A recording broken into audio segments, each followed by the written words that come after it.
hoping the Jays win, right, Gray? Yeah. We're from Kamloops and we're going to the game. We're coming from Horseshoe Bay. Go Blue Jays! Go Jays! It is the annual Canadian migration across the U.S. border to Seattle. Thousands of Jays fans flooding the city for Game 1 of a 3-game series that begins against the Mariners tonight.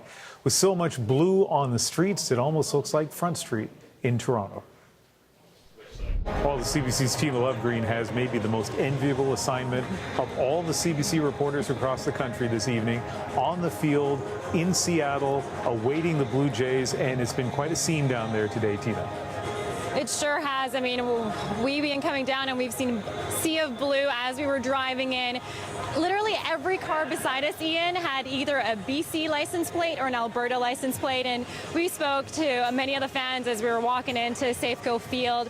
So excited to be here. Many of them coming not just for tonight's game, but for tomorrow's as well, staying up in a hotel, some all the way from Powell River, Red Deer, Alberta, and the estimates are that there's going to be 20,000 fans here, the security guard who walked us through was saying that this is the only time out of the season where they have to bring portables because there's so many more fans.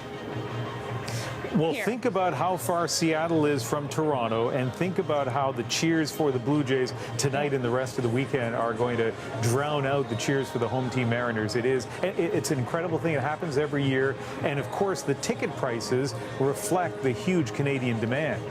That's right. It's billed as the home away from home game, or series opener rather. And the Toronto manager was quoted earlier saying it's unlike anything you've ever seen before. It's amazing. It's unexplainable, and that it's something to really see. And the ticket prices are the price, I guess, people have to pay for being here. You know, the prices are double in some instances when you compare it to other Mariners games. Outside, scalpers are selling tickets for $100, $125. That's usually double what they normally scalp them for, and even the regular price tickets are double.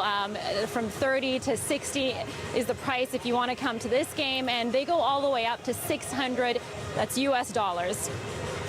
We have just a half a minute, Tina, but you mentioned the security guard was good-natured when you came in. The reception generally for Canadians has been welcoming down there? I mean, everyone's very nice. They know this is coming, and so a lot of Mariners fans actually decide to opt out to not be part of what they call the Blue Jays invasion. But, you know, it is good for business. Lots of hotels, you know, you're spending money on that. You're spending money on going out to restaurants, drinking beers, and there's always, of course, Mariners fans along the way who told us, I hope you lose the game, but that's the way it goes. Well, I look forward to what you'll bring us back from down there when you return. Tina Lovegreen in Seattle this evening. Thank you so much. You're welcome. And for those of you elsewhere in the country, you may not know the Single A Farm Club for the Blue Jays. The Vancouver Canadians are here. Marcus Stroman played there a few years ago, so he tweeted out how much he was looking forward to this series in Seattle.